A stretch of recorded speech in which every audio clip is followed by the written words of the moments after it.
Whenever we talk about media, the question is almost always the same. What's it doing to us? But what if that's completely the wrong way to look at it? Today, we're going to dig into a different idea. Not what media does to us, but what kind of world it creates for us. For decades, pretty much the entire conversation about TV's impact has been about one simple thing, something that feels really intuitive to all of us. It's called the effects model. The big question has always been about these direct effects. Does watching a violent show make someone more aggressive? Does seeing that one car commercial make you actually go out and buy that car? We're always looking for that simple, one-to-one cause and effect link. And this whole way of thinking, it comes straight from things like ad campaigns and political ads. It basically treats TV like it's just a series of messages, each one designed to get you to do something specific, to get an immediate, measurable change. And believe me, a ton of research dollars have been spent trying to prove these direct links. But a different group of thinkers started to argue that focusing on these little immediate effects is like just staring at the tip of the iceberg. It totally misses the much quieter, steadier, and way more profound way that television works on us. Not just changing an action here or there, but actually shaping our entire view of the world.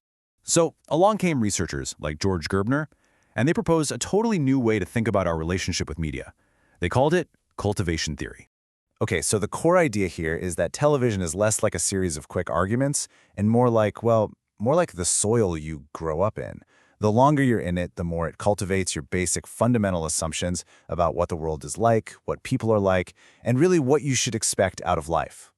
And this is where the theory really flips the script.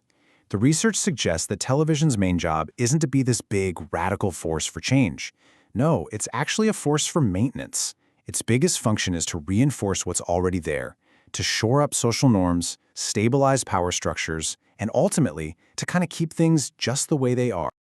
The researchers use this really powerful analogy. See, for most of human history, our shared culture came from things like religion or the village storyteller. They argue that television basically became the new central storyteller for modern society. It became the main source of the stories and myths that define our world. So, if television is cultivating this shared reality for all of us, the first logical step is to ask, okay, what does that reality actually look like? To figure that out, they developed this really rigorous method called message system analysis. And for years, they recorded and systematically analyzed thousands upon thousands of hours of TV, counting everything you can imagine, from character demographics to how many times someone got punched, all to map out the stable, consistent world that television was presenting. And what they found was pretty jarring. Just take a look at this chart. The dashed line, that shows the age breakdown of the actual US population. Now look at the solid line. That's the population of TV characters. See that? Young people, and especially people over 65, they're practically invisible. The world of TV is definitely not a mirror of the real world. And these kinds of distortions were just everywhere. Men outnumbered women 3-to-1. In reality, most Americans had blue-collar or service jobs, but on TV? Nope. Those jobs were super rare. Almost everyone was a professional, a doctor, a lawyer, a manager. It's a world run by men in their prime with white-collar jobs. But the single most dramatic, most skewed thing they found was about violence. They discovered that crime in the world of primetime television is at least 10 times more frequent than it is in the real world. Let that sink in. 10 times. So what's the effect of soaking your brain for years in a world that's 10 times more violent than reality? Well, you start to believe the real world is that dangerous too. The researchers gave this a name, the mean world syndrome. It's this cultivated belief that the world is a scary place and that most people just can't be trusted. But here's the thing, this cultivation process doesn't work on everyone in the exact same way. The researchers found two key dynamics that help explain how it all works. One they called blurring, and another they called amplifying. First up is mainstreaming. Think about it. Network TV has to appeal to a huge, diverse audience, so its messages tend to find this broad, middle-of-the-road common ground.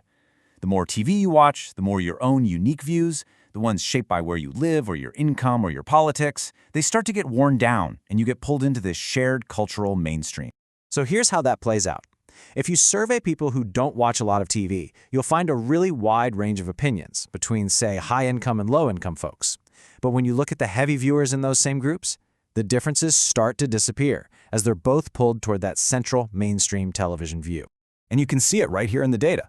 This chart shows that heavy viewers, it doesn't matter if they start out calling themselves liberal or conservative, they are way more likely than light viewers to end up labeling themselves as moderate. It's like television has this gravitational pull, just tugging everyone toward the center. Okay, so the second dynamic is called resonance.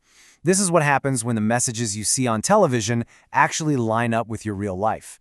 When that happens, you get this powerful double dose of the message, and the cultivation effect gets amplified, like big time.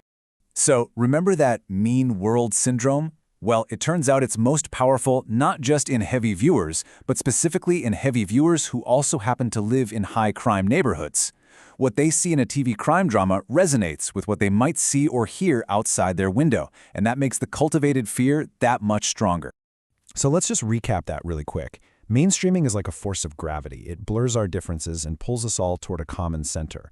Resonance, on the other hand, is a force of amplification. It cranks up the volume on the message when the TV world and the real world happen to match.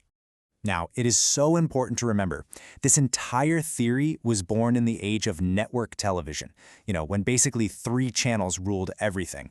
That world is long gone, which brings us to the really big question for us today. The whole foundation of classic cultivation theory was this one simple fact. You had a handful of storytellers in a few buildings in New York and LA creating a single shared world for an entire country. It was one powerful mainstream, and pretty much everyone was swimming in the same water.